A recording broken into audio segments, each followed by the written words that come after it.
Les lieux abandonnés ont une atmosphère particulière. Certaines d'entre elles attirent les visiteurs par leur beauté, d'autres par leur histoire et leurs secrets intéressants. Le temps et la nature ne les ont pas épargnés. Bienvenue sur notre chaîne, aujourd'hui je vais vous montrer les plus grands lieux abandonnés du monde entier.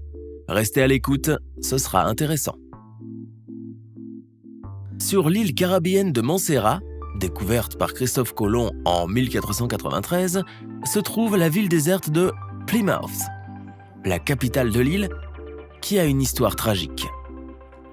Sa dévastation a été causée par une catastrophe environnementale provoquée par l'éruption du volcan de Soufrière Hills.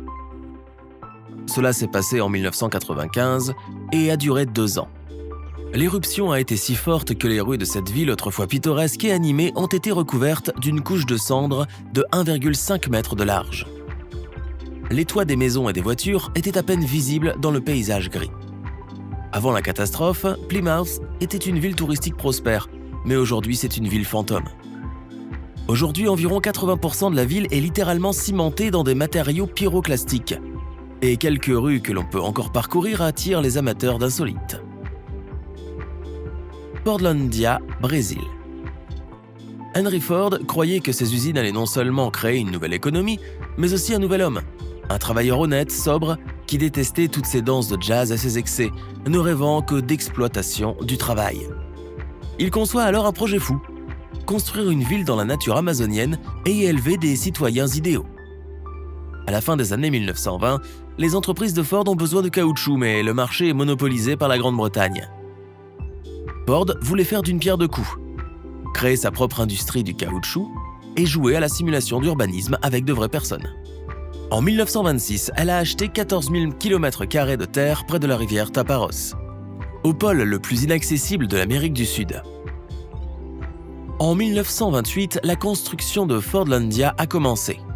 Dans le but d'éduquer les travailleurs idéaux, Ford a complètement interdit l'alcool, le tabac et la présence des femmes. Les seules exceptions étaient les épouses des directeurs.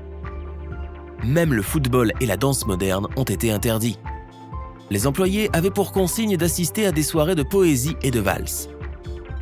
Le seul divertissement adulte était les livres. À la morosité générale, à la maladie et aux tensions nationales s'est ajouté un détail exaspérant.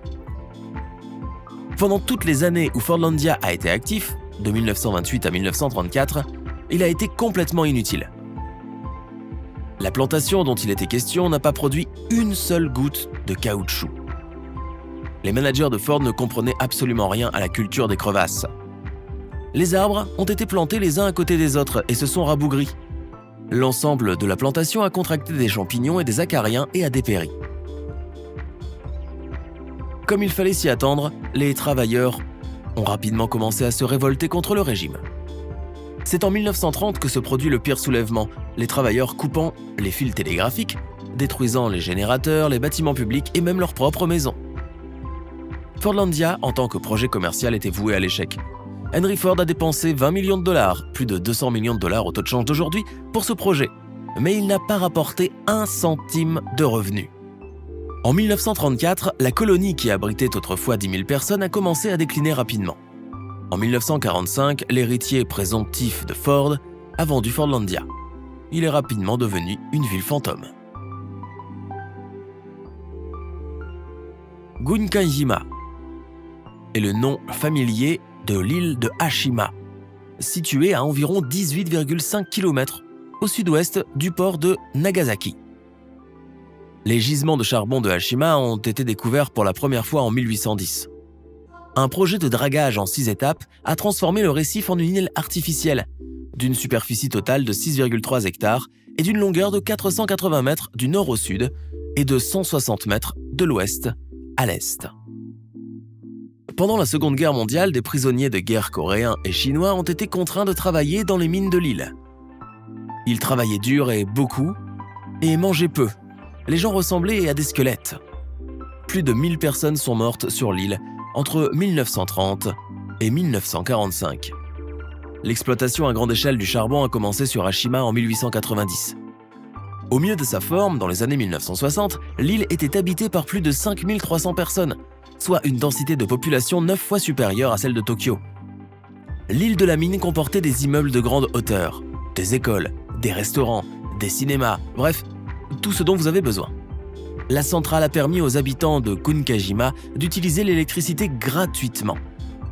Les gens vivaient bien et n'avaient besoin de rien. À cette époque, cependant, le pétrole remplaçait progressivement le charbon comme principale source d'énergie dans le monde entier. L'exploitation du charbon sur l'île s'est arrêtée, puis s'est complètement effondrée. Le 10 janvier 1974, les mines de Hashima sont fermées. Le 20 avril de la même année, le ferry entre Hashima et Takashima a également été fermé, et Kunkajima est devenue une île fantôme inhabitée. Wittenoom, Australie. Cette ville minière comptait autrefois 20 000 habitants. L'industrie minière a prospéré ici. L'exploitation de l'amiante a cessé et la ville a été abandonnée dans les années 1960, lorsque près de 1000 résidents sont morts de maladies liées à l'amiante. La zone contaminée comprend 50 000 hectares, ce qui en fait le plus grand site contaminé de l'hémisphère sud. Le gouvernement a tenté de rayer littéralement la ville de la carte en la rendant pratiquement inaccessible aux visiteurs, en peignant son nom sur les panneaux routiers et en l'effaçant des cartes. En 2015, il y avait environ 6 résidents qui ont décidé de rester à Wittenoom. En 2019, il y a un résident.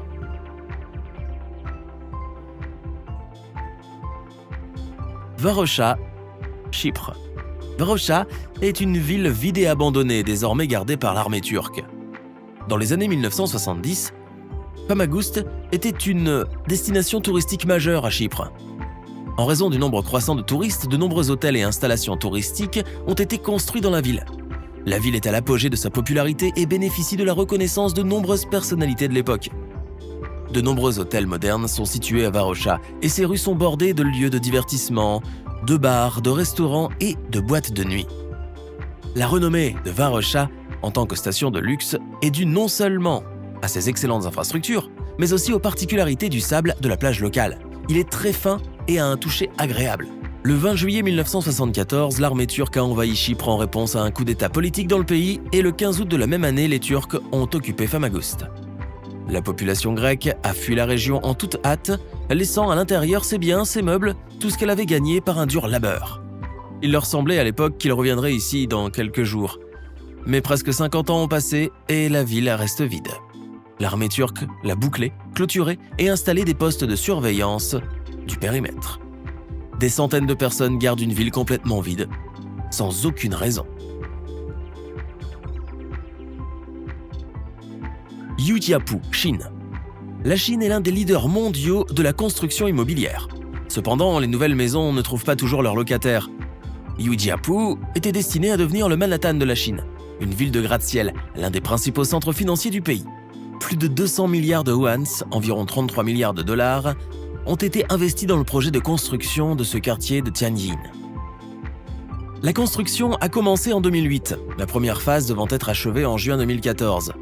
Mais en raison des problèmes financiers des promoteurs, le projet a été suspendu indéfiniment. Le site actuel de Yujiapu est une jungle de pierre. Craco, Italie. Craco est un village médiéval situé à la périphérie de Matera, dans la région italienne de Basilicate, fondé dès le 8e siècle avant Jésus-Christ par des colons grecs. Entouré de champs de céréales et d'oliveraies pittoresques, le village est une composition sculpturale de maisons étroitement construites, nichées sur une falaise calcaire. Une tour et un château normand du XIIIe siècle dominent les ruelles voûtées et les escaliers abrupts. Mais en approchant de la ville, on peut déjà voir les conséquences des glissements de terrain dévastateurs qui se sont produits dans la seconde moitié du XXe siècle. Un jour terrible de 1963, un tremblement de terre a secoué les falaises avec une force sans précédent et a causé de nombreux décès et destructions. C'est après cet événement que les gens ont décidé de déménager dans une colonie voisine et que la nature a repris ses droits sur leur ancienne maison.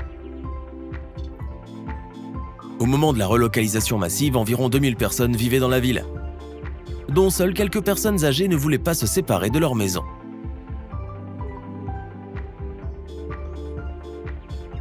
Burj al-Babas.